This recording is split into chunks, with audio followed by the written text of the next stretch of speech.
नमस्कार दोस्तों, CDRK Saini BEd classes YouTube channel पर आप सभी का हार्दिक स्वागत है, अभिनंदन है। देखिए, हमारे यूट्यूब चैनल के माध्यम से आप सभी के लिए पाठ योजना निर्माण कार्यक्रम चलाया जा रहा है। इसमें जो आपके शिक्षण विषय हैं, इन शिक्षण विषयों की पाठ योजनाओं का निर्माण करना आपको बता रहे हैं। आज की क्लास में हम हिंदी व्याकरण पाठ योजना के अंतर्गत हम उपसर्ग प्रकरण का चयन करते हुए एक पाठ योजना का निर्माण करेंगे। तो यदि आप हमारे YouTube चैनल पर पहली बार आए हैं तो हमारे YouTube चैनल को सब्सक्राइब करें और पास ही बने बेल आइकन के बटन को दबा देवें, जिससे हमारे YouTube चैनल पर जब भी कोई नई पाठ योजना अपलोड की जाती है तो उनके नोटिफिकेशन आपको मिल सके और आप पाठ योजना निर्माण करना सीख सके। देखिए, हम जब हिंदी व्याकरण की पाठ योजना का निर्माण करते तो सबसे पहले शामपट पूर्ति का निर्माण करते हैं। शामपट पूर्ति के अंतर्गत वही विद्यालय का नाम, कक्षा, दिनांक, विषय, कालांश, समय और विधा लिखी जाती है कि हम यहाँ पर देखिए व्याकरण विधा का प्रयोग करेंगे और बीच सेंटर में आपका प्रकरण को अंडरलाइन इन्वर्टेड कोमाज में बंद किया जाता है। इसके बाद हम उद्देश्यों का निर्माण करते हैं। देखिए, यहाँ पर मैंने आपको पहले जब हमने 2 व्याकरण की पाठ योजनाएं अध्ययन की थी उस समय में मैंने आपको बता दिया था कि हमें 6 उद्देश्यों का निर्माण करते हैं। 6 उद्देश्यों के आधार पर उनका विशिष्टीकरण, अपेक्षित व्यवहारगत परिवर्तन बनाते हैं। देखें, यहाँ पर हमारा प्रकरण और हम जो उद्देश्य है उसके आधार पर विशिष्टीकरण और अपेक्षित व्यवहारगत परिवर्तन बनाया गया है। ये ज्ञानात्मक से संबंधित विशिष्टीकरण है, ये अपेक्षित व्यवहारगत परिवर्तन है। इसी तरह अवबोधात्मक से संबंधित विशिष्टीकरण और ये अपेक्षित व्यवहारगत परिवर्तन। 3rd नंबर का उद्देश्य अभिव्यक्त्यात्मक। देखिए, अभिव्यक्त्यात्मक से संबंधित ये विशिष्टीकरण और ये अपेक्षित व्यवहारगत परिवर्तन। इसी कौशलात्मक से संबंधित ये विशिष्टीकरण और ये अपेक्षित व्यवहारगत परिवर्तन। आपको भी प्रत्येक पाठ योजना में इसी तरह उद्देश्य, विशिष्टीकरण और अपेक्षित व्यवहारगत परिवर्तन बनाना है। 5वां उद्देश्य है अभिरुच्यात्मक। अभिरुच्यात्मक से संबंधित विशिष्टीकरण, ये अपेक्षित व्यवहारगत परिवर्तन। इसके बाद 6ठे नंबर का अभिवृत्त्यात्मक। अभिवृत्त्यात्मक से संबंधित विशिष्टीकरण और ये अपेक्षित व्यवहारगत परिवर्तन। इस तरह हमारे व्याकरण पाठ योजना के 6 उद्देश्य पूर्ण हुए। इसके बाद हम बनाते हैं कक्षा शिक्षण सहायक सामग्री का कॉलम। इसमें सामान्य और विशिष्ट 2 प्रकार की शिक्षण सहायक सामग्री होती है। यहाँ पर हम विशिष्ट शिक्षण सहायक सामग्री के अंतर्गत चार्ट का प्रयोग करेंगे। इसी तरह पूर्व ज्ञान का कॉलम छात्र उपसर्गों के बारे में सामान्य जानकारी रखते हैं। तो यहाँ तक हमने पाठ योजना का अध्ययन कर लिया। अब हमारी मुख्य पाठ योजना प्रारंभ होती है, जो होती है प्रस्तावना के प्रश्नों से। देखिए, मैंने आपको पहले भी बताया है कि जब हम प्रस्तावना के प्रश्न बनाते हैं तो प्रश्नों में तारतम्यता होती है, जिग-जैग होता है।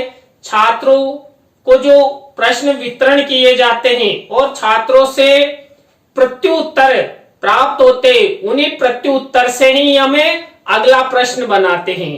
तो देखिए, यहाँ पर उपसर्गों से संबंधित प्रस्तावना के प्रश्न कैसे बनाएंगे। पहला प्रश्न है, प्रस्तुत वाक्य क्या है। देखिए, यहाँ पर श्यामपट यानी कि श्यामपट के माध्यम से प्रस्तावना निकालने का प्रयास किया गया है। तो श्यामपट पर एक सेंटेंस लिखा हुआ है, राम प्रहार करता है। तो यहाँ पर प्रहार शब्द को अंडरलाइन कर दिया है। तो एक छात्र अध्यापक छात्र अध्यापिका द्वारा छात्रों से प्रश्न पूछा गया है, प्रस्तुत वाक्य क्या है? तो छात्र उत्तर देंगे राम प्रहार करता है। प्रस्तुत वाक्य में रेखांकित शब्द क्या है? दूसरा प्रश्न टीचर ने पूछा, प्रस्तुत वाक्य में जो रेखांकित शब्द है वो क्या है? वह है प्रहार। देखिए ये प्रश्न थोड़ा सा यहाँ टाइप करते समय मिस्टेक हो गया है। प्रस्तुत वाक्य में रेखांकित शब्द क्या है? तो प्रस्तुत वाक्य में रेखांकित शब्द प्रहार है। तो यहाँ पर आप प्रहार लिखेंगे। शब्द का विग्रह क्या होगा? प्र प्लस आहार। देखिए इसके बाद प्रश्न नंबर 4, प्रहार में प्र क्या है? देखिए प्रहार में प्र उपसर्ग है। इसके बाद 5वां प्रश्न है, उपसर्गों के बारे में आप क्या जानते हो? तो ये समस्यात्मक हो गया। तो इस तरह आपके ये 5 प्रश्न प्रस्तावना से संबंधित हो जाएंगे। तो इस तरह प्रश्नों में देखिए जिगजैग है, उत्तरों से प्रश्न बने हुए हैं। अंतिम प्रश्न समस्यात्मक है। इस तरह आपको प्रस्तावना के प्रश्न बनाने हैं। प्रस्तावना के प्रश्नों के बाद हम उद्देश्य कथन करते हैं। बच्चों आज हम सब उपसर्गों के बारे में विस्तार पूर्वक अध्ययन करेंगे। छात्र छात्रा ध्यान पूर्वक सुनेंगे। तो इस तरह ये उद्देश्य कथन हो गया। प्रस्तावना उद्देश्य कथन के बाद हम विश्लेषण करते हैं। देखिए जब संधि पर आधारित पाठ योजना का निर्माण करते हैं उसमें भी हम विश्लेषण करते हैं। तो विश्लेषण के अंतर्गत हम 3 उदाहरण लेते हैं। देखिए यहाँ पर पहला उदाहरण अध्यापक से संबंधित है। अध्यापक को अंडरलाइन किया गया है। अब श्याम पट्ट पर मिनिचर, यहाँ पर मिनिचर लगा हुआ है। ब्लैक शीट पर सेंटेंस लिखा हुआ है, विद्यालय में अध्यापक शिक्षा प्रदान करता है। देखिए विद्यालय में अध्यापक शिक्षा प्रदान करता है। तो प्रश्न किए गए, प्रस्तुत वाक्य में रेखांकित पद क्या है? अध्यापक। अध्यापक से अगला प्रश्न, अध्यापक का विग्रह क्या होगा? अध्यापक का विग्रह अधि प्लस आपक। इसी तरह अगला प्रश्न है, प्रस्तुत विग्रह में प्रथम पद क्या है?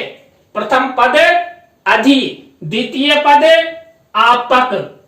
अब नेक्स्ट प्रश्न किया गया है, उपयुक्त विग्रह में अधि क्या है? अधि क्या है? उपसर्ग है। तो यहाँ पर श्याम पट्ट के माध्यम से इसको समझाने का प्रयास किया गया है। इसी तरह दूसरा उदाहरण देखिए, संस्कृत। संस्कृत में उपसर्ग है। तो यहाँ पर उससे संबंधित प्रश्न किए गए हैं जो हमने पहले किए। देखिए प्रस्तुत वाक्य में रेखांकित पद क्या है? संस्कृत। संस्कृत शब्द का विग्रह क्या होगा? सम प्लस कृत। इसके बाद प्रस्तुत विग्रह में प्रथम पद क्या है? सम। द्वितीय पद क्या है? कृत। अब यहाँ पर देखिए उपयुक्त विग्रह में सम क्या है? सम एक उपसर्ग। इस तरह हमारा दूसरा उदाहरण पूरा हुआ। थर्ड उदाहरण देखिए, पर्यावरण से संबंधित। हम सबको पर्यावरण की रक्षा करनी चाहिए। देखिए पर्यावरण को अंडरलाइन किया गया है और श्याम पट्ट कार्य में ब्लैक शीट का मिनिचर लगाया हुआ है। तो देखिए यहाँ पर प्रस्तुत वाक्य में रेखांकित पद क्या है? पर्यावरण। पर्यावरण में का विग्रह क्या होगा? परि प्लस आ प्लस वर्ण। अब ये देखिए यहाँ पर 2 उपसर्ग है, परि भी है आ भी है। तो परि प्लस आ प्लस वर्ण। प्रस्तुत विग्रह में प्रथम पद क्या है? परि। देखिए प्रश्न जैसा पूछा उसी तरह का उत्तर मिलेगा। प्रथम पद परि है। इसके बाद प्रस्तुत विग्रह में अंतिम पद क्या है? वर्ण है। यहाँ पर प्रस्तुत विग्रह में परि व आ क्या है? परि और आ क्या है? उपसर्ग। इस तरह हमारे संश्लेषण के अंतर्गत 3 उदाहरण कंप्लीट हुए। इसके बाद देखिए विश्लेषण। संश्लेषण के बाद विश्लेषण। देखिए हम संश्लेषण में तो क्या करते हैं? एक सेंटेंस को अलग अलग करते हैं, लेकिन विश्लेषण में अलग अलग विग्रह को एक में करते हैं। देखिए यहाँ पर ये उपसर्ग दिखाया गया V प्लस जे।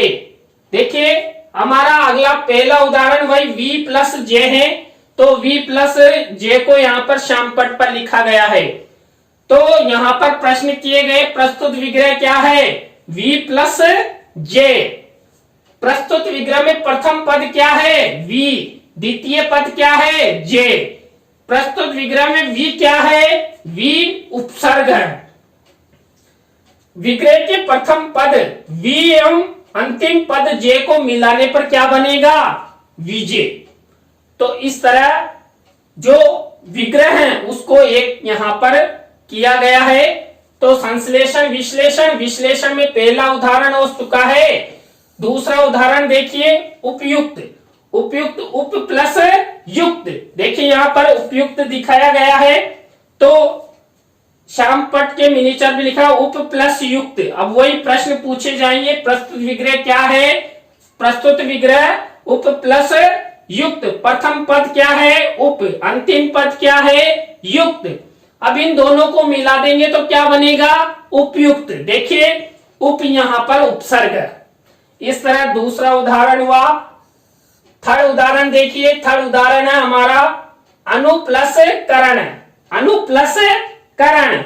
देखिए यहां पर प्रस्तुत विग्रह क्या है? अनु प्लस करण।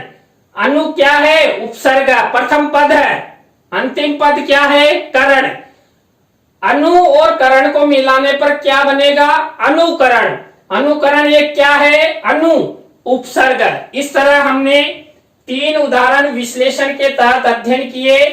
इसके बाद हमारा 5वां बिंदु आता है नियमीकरण। देखिए नियमीकरण सबसे मेन होता है व्याकरण पाठ योजना में। देखिए यहां पर छात्र अध्यापक, छात्र अध्यापिका क्रिया, छात्र छात्रा क्रिया। अब शिक्षण सहायक सामग्री का जो कॉलम है इसमें यहां पर देखिए छात्र अध्यापक, छात्र अध्यापिका चार्ट के माध्यम से उपसर्ग की परिभाषा एवं प्रमुख उपसर्गों को प्रस्तुत करेगा, करेगी। देखिए यहाँ उपसर्ग की परिभाषा है और हिंदी की जो प्रमुख उपसर्ग है 22 उपसर्ग है, उनके यहाँ पर नाम लिखे हुए हैं और मिनीचर पर शिक्षण सहायक सामग्री के कॉलम में लिखा हुआ। आपको भी इसी तरह नियमीकरण का चार्ट बनाना है और उस पर जो भी आप विषय लेने जा रहे हैं, मान लीजिए उपसर्ग, क्रिया या संधि, समास, इनमें से आप जो भी लिखते हैं, बनाते हैं, वो मिनीचर पर लिखना है। तो इस तरह हमारा ये नियमीकरण हो गया। 5वां नियमीकरण के बाद हम अभ्यास कार्य, हमारा छठा बिंदु होता है अभ्यास कार्य। वो देखिए अभ्यास कार्य में हम संश्लेषण विश्लेषण से संबंधित वही 3 उदाहरण लेंगे। यहाँ पर पहला उदाहरण अभिमान। देखिए रावण में बहुत अभिमान था, अभि प्लस मान। देखिए यहाँ पर प्रश्न, प्रस्तुत वाक्य में रेखांकित पद क्या है? रेखांकित पद है अभिमान। अभिमान का विग्रह क्या है? अभि प्लस मान। मान पद में अप उपसर्ग लगा दिया जाए तो क्या पद बनेगा? अप में अप उपसर्ग लगा दे मान में तो अपमान हो जाएगा। इसी तरह मान पद में अनु उपसर्ग लगाने पर क्या बनेगा? अनु प्लस मान, अनुमान। इसके बाद मान पद में सम उपसर्ग लगा दे तो सम्मान। तो यहां पर संश्लेषण विश्लेषण के तहत उदाहरण किए गए हैं। ये नियमीकरण के बाद की प्रक्रिया है अभ्यास कार्य। दूसरा उदाहरण देखिए, यहां पर प्रतिकृति। देखिए चित्रकार प्रतिकृति बनाता है, तो यहां पर इससे संबंधित प्रश्न है।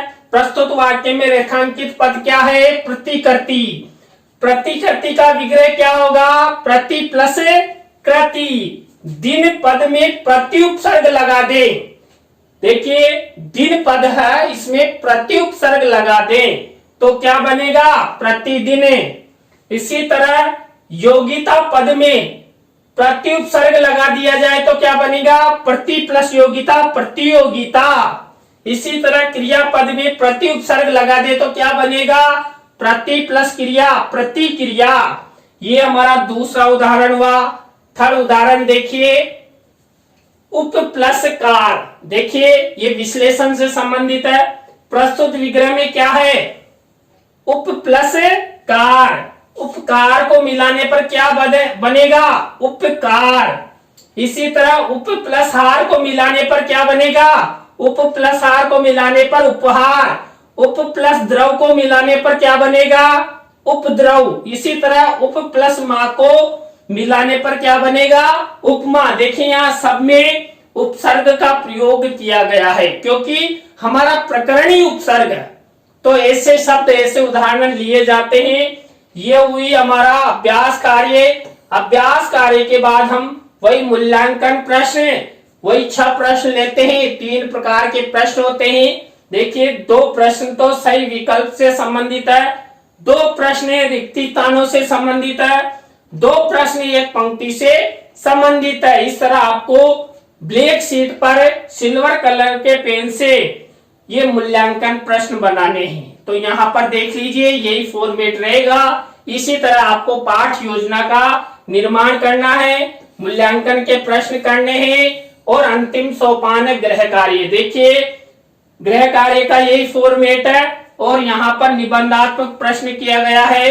प्रमुख उपसर्गों के नाम लिखते हुए उपसर्ग युक्त 20 शब्दों को लिखिए। यहाँ पर इसी फॉर्मेट के अनुसार आपको बनाना है। तो देखिए आज की क्लास में हमने हिंदी व्याकरण पाठ योजना, जो हमारे 3rd नंबर की पाठ योजना, इससे व्याकरण की 2 पाठ योजनाओं का अध्ययन कर लिया है। तो उपसर्ग से संबंधित जो पाठ योजना निर्माण करना आपको बताया, ये कैसी पाठ योजना लगी कमेंट्स में हमें जरूर बताएं। नई पाठ योजना के साथ हम आपसे फिर मिलेंगे CDRK Saini BEd classes YouTube channel पर। तो राम राम सा, बाय।